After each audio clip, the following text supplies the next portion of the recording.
Okay, so did you all know that a spark of static electricity could actually measure up to 3000 volts?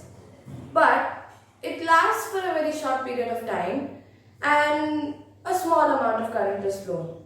But it can have a very high voltage. Well, we were discussing about electrostatics or the study of static electricity, and today we are going to move on from that. Now, we left it at electric field lines, but hold up. Before we move forward, I'd like to discuss the questions of this chapter, which have come in my board exam on 6th. Right. So, the first question that was there was a multiple choice question. All of those from the UP state, or those who have given your paper in Lucknow, all of those who have got set 2, I think you might know this question.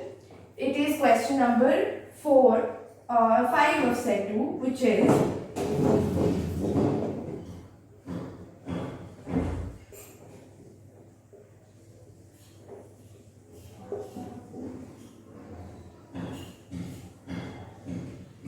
an isolated point charge particle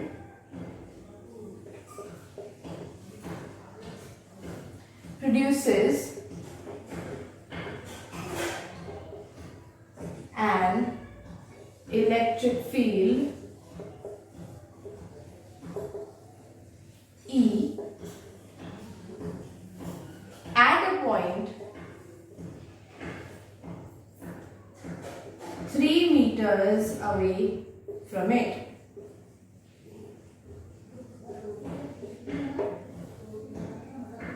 The distance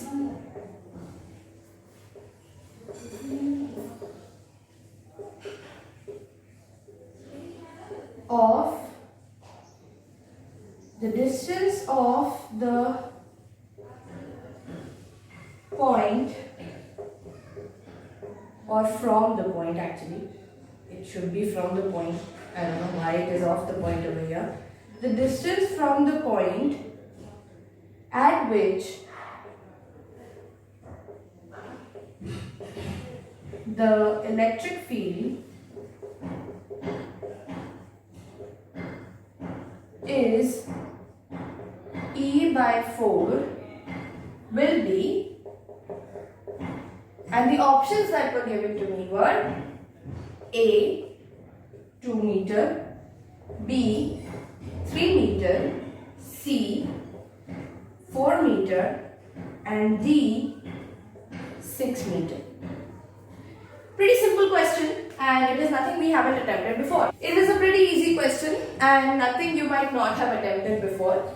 So let us begin with the question. It's pretty simple, has a very simple solution, and it's not too long. So first, we have been given that for the formula of electric field for a point charge is equals to E is equals to 1 upon 4 pi epsilon naught Q by R square, right? This is our formula for an electric field of a point charge. Now we have been given that for R equals to 3, our electric field is equals to E, right? So we have to find out that for what value of R, our electric field would be E by 4, right? Now it's very simple. First, you write the formula for R equals to 3, okay? And the formula for R equals to 3 is E is equals to 1 upon 4 pi epsilon naught Q upon 3 square, which is 9. Similarly, what do you think would be the formula for E by 4? Simple. E by 4 is equals to 1 upon 4 pi epsilon naught Q by R2, basically, or R square. Okay. Now, the charge is same, this is constant, divided. Okay. Now, this 4 will go above, these two e's will get cancelled. Simple division. Okay. So, what are we left with? We are left with 4 E by E naught, 4E by E is equals to, let's say, Q by 3 square upon Q by R2 square, right? Now, it's simple division, this gets cancelled, we are left with 4 is equals to R2 square upon 3 square, right? Now, 3 square is 9. So, R2 square is equals to 4 into 9, which is 36, which means R2 is equals to 6 meter. That was the answer. Okay, now moving on, the next question from this chapter that I got on the boards was, let's see, it was an assertion reason question. Okay, and this assertion reason question, the assertion was, I'm not going to be writing completely, let's say A was work done in moving a charge around a closed path in an electric field is 0. And our reason was that electrostatic force or Coulomb's force, as we studied it, is a conservative force. We know that the work done by any conservative force. When we look at this question, we immediately know that our reason is true. It is correct. Why? Because electrostatic force is a conservative force. It is a conservative force and we know it. Right. Now, if this is a conservative force, then we already know that work done by any conservative force is 0, or basically F dot dl or F dot ds equals to 0. Right. So, if this is 0 and electrostatic force is a conservative force, then I think this means that this is the reason for our assertion. So, the option would be A, which is both A and R are true, and R is the correct explanation of A. Right. Moving on to our next question from this chapter. Our next question from this chapter is a 5-marker question, which is use Gauss law to obtain an expression for the electric field due to an infinitely long, thin, straight wire with a uniform linear charge density lambda. Now, this is an application of Gauss law which we are going to also cover in today's video, and since we are already going to cover it, I'd like to do this question first. Then we'll move on to the actual derivation. It is a simple, let's say, derivation from Gauss law, and it is an important derivation, right? It came in my words, right? So, okay, now, what Gauss law states is basically, Gauss law is a very simple, sweet law. It just states that the total flux through any closed surface, closed as in bound by all the sides of it, the total flux through any closed surface is equal to 1 by epsilon naught times the charge which is enclosed by that closed surface. For example, let's say we have a sphere, right? And in that sphere we have a charge Q which it holds. So, since we have a charge Q in it, let's say it is charged as plus Q. So, the total flux through this sphere, or the now let's say what electric flux is. Electric flux is basically total number of electric field lines passing through any given surface. For example, let's say this is our surface, a plain paper, and there are electric field lines passing through this. Then 1, 2, 3, 4, 5, 6, or the number of field lines. This is what our electric flux is. Okay. So, the formula for electric flux is E dot ds, which is E multiplied by the area vector. Area vector as in the vector perpendicular to the direction of our plane area. That is our area vector. See, I covered 2 to 3 terminologies in just one question, right? Now, total flux passing through this sphere would be Q by epsilon naught times. Okay. This would be the total flux. So how we represent Gauss law is this way. Okay, phi E, flux is represented as phi, and since this is electric flux, it is represented as phi E. Why phi E? Because there is also magnetic flux, which we will come over to in later chapters. So phi E is equals to integration. Since we have a ds term or an instantaneous term, so we have to integrate it to get a complete or total term. So phi E is equals to integration of E dot ds vector. ds is our instantaneous area at any point of time, and phi equals to E dot ds equals to q by epsilon naught. This is our Gauss law. Now, when we come to proving Gauss law, we take a point charge, okay, and with Gauss law comes some knowledge about Gaussian surfaces. Gaussian surfaces are basically imaginary surfaces that we take, and those are actually the closed surface through which we calculate our electric flux. Okay, so basically they are imaginary. There is no such thing that exists in the real life as a Gaussian surface. For example, if I were to say that I am covered with an aura, people like to think about aura, and let's say I am covered with a happy aura, and I am emanating happy vibes, and let's say I am a charge full of happy vibes, and I am emanating happy vibes, which means I am emanating a happy electric field. So let's say I say my aura is up to here, and this is the aura that encloses me. Then that would be my Gaussian surface of happy feelings. Okay. Now let's go on to proving our Gauss theorem. Okay. So let's say we have a point charge Q. Okay. For sake of simplicity, we take it as a point charge, so it is easy to derive what we want. Okay. And let's say this is the Gaussian surface which encloses the charge Q.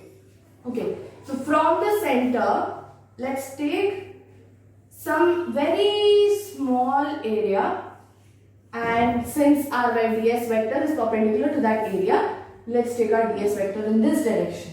Okay.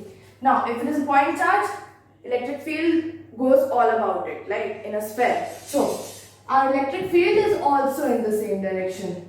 Okay. Now, what I want you to know is that since both of these are in the same direction, the angle between these vectors theta is equals to 0 degree. Okay. Now for any point charge, we know that E or our electric field is equals to 1 upon 4 pi epsilon naught q by r square. Right. Now we know this, and we know that our flux is equals to E dot ds.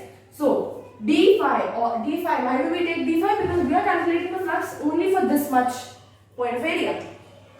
So d phi E is equals to E vector dot ds vector equals to E ds cos theta. All of you know the formula for dot product. A vector dot b vector is equals to mod A mod b cos theta. That is what we have done here.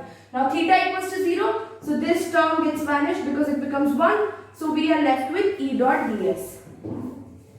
Moving on. Now, if we have instantaneous flux, we want to calculate total flux, we need to integrate this thing. Right? So, simply phi E is equals to integration of d phi E equals to integration of E dot ds. Now, our electric field is a constant, right? For any part of this Gaussian surface, since it is, let's say, it is all these parts are at the same distance from the charge Q, because it is a sphere and the sphere has a constant radius. It is not changing. So, our electric field at any point over here is constant. So, we can bring it out, right? So, what we get is E, which is outside, integration ds. Now, integration of ds would be s. Right, so what we get is E into S. Now, S or the total surface area for the sphere would be, correct, 4 pi r square. And the formula for the electric field is 1 upon 4 pi epsilon naught q by r square. So, let's substitute all these values. in this equation that we have got. Phi E is equals to E into S is equals to 1 upon 4 pi epsilon naught Q by R square into 4 pi R square. I'm sure it is pretty evident now why it is Q by epsilon naught. Because 4 pi R square and 4 pi R square gets cancelled. We are left with Q by epsilon naught, which proves our Gauss theorem.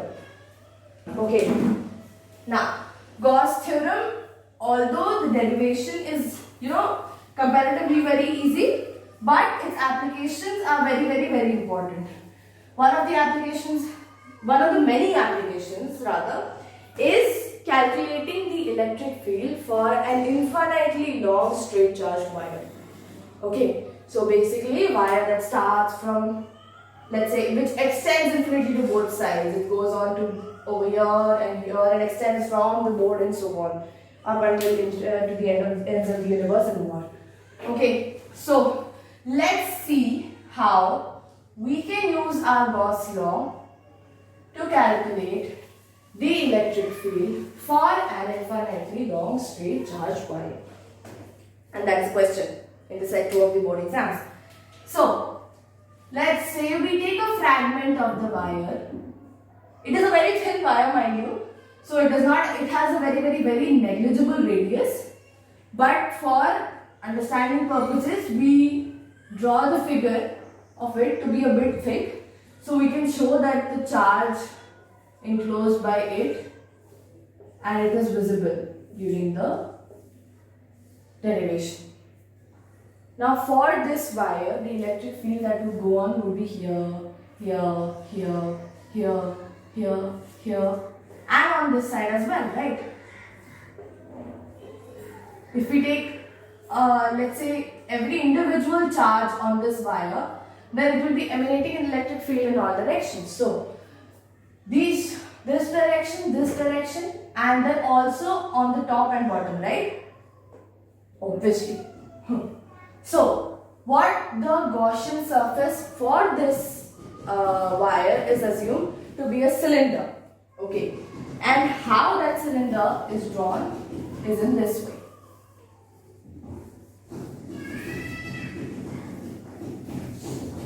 Okay.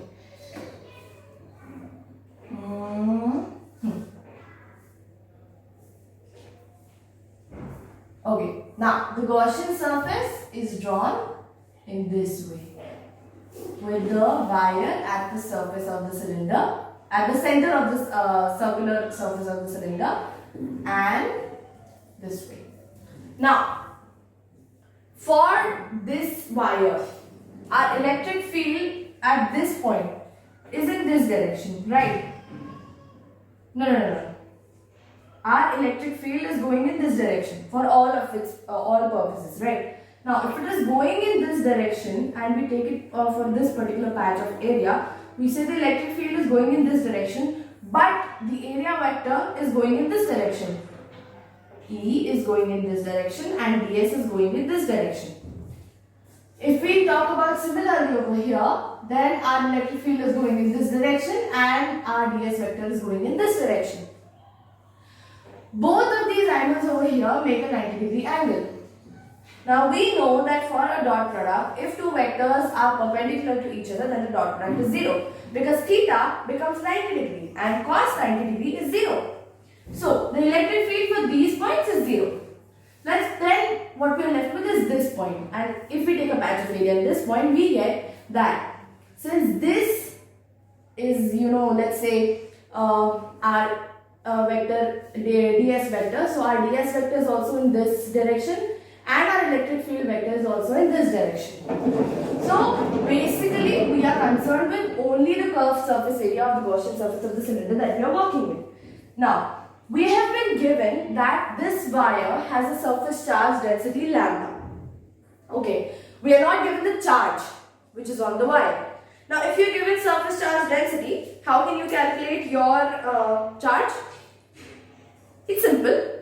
For our you have been given the linear charge density of the wire, right? And if you are given linear charge density, which is lambda, how can you calculate the charge? Now we know that lambda is equals to Q by L, right? So it's simple that Q would be lambda L, right? Now we've got our charge.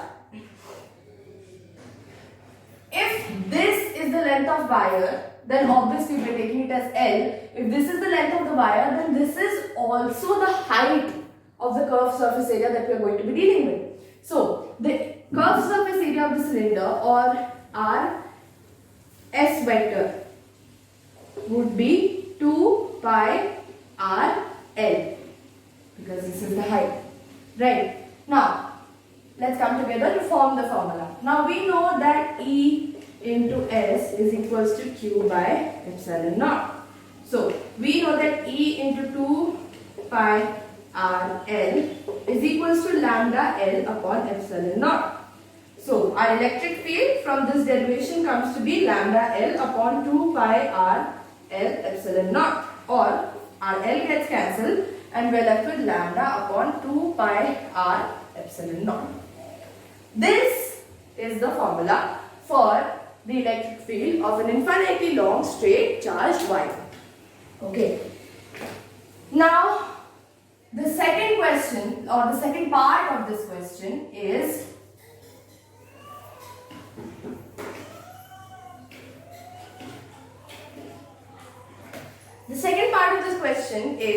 that an infinitely long positively charged straight wire has a linear charge density lambda. An electron is revolving in a circle with constant speed v such that the wire passes through the center. Let's make the figure for this first. Every time you solve a question, make a rough figure of it first so you get the idea as to how that thing is happening. Because when you visualizing is one of the best ways of understanding questions. So if you can visualize a question, then you will be able to solve that question no matter how difficult it is, because you will know what is happening over there.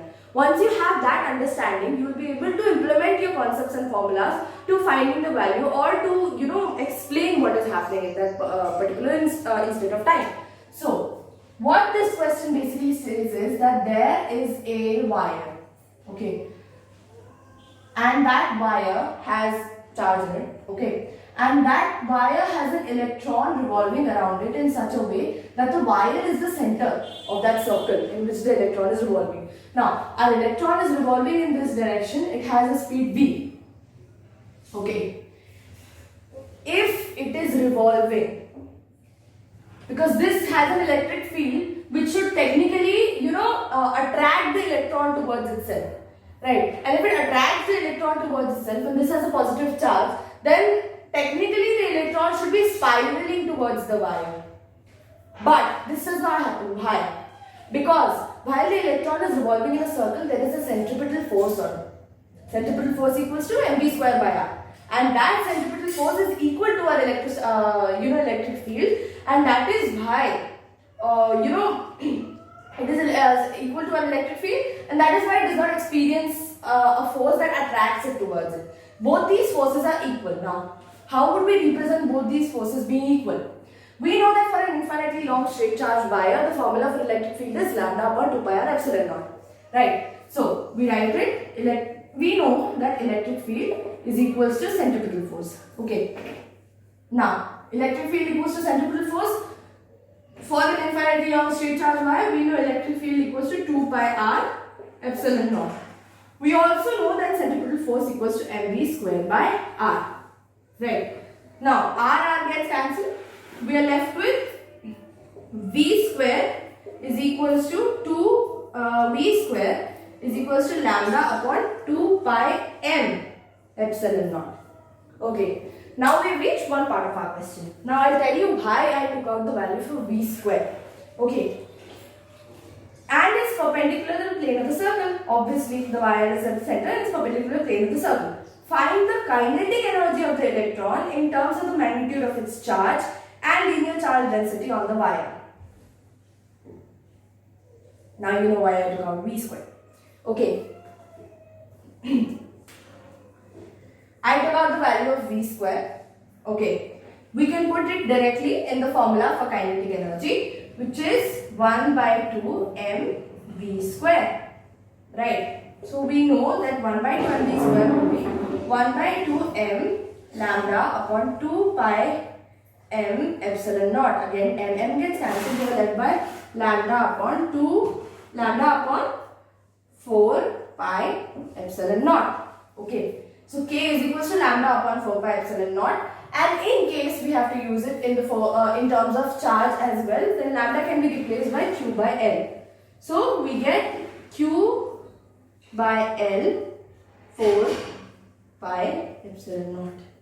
Okay, now from this formula, there is a third question that they have asked, and which is draw the graph between kinetic energy as a function of linear charge density.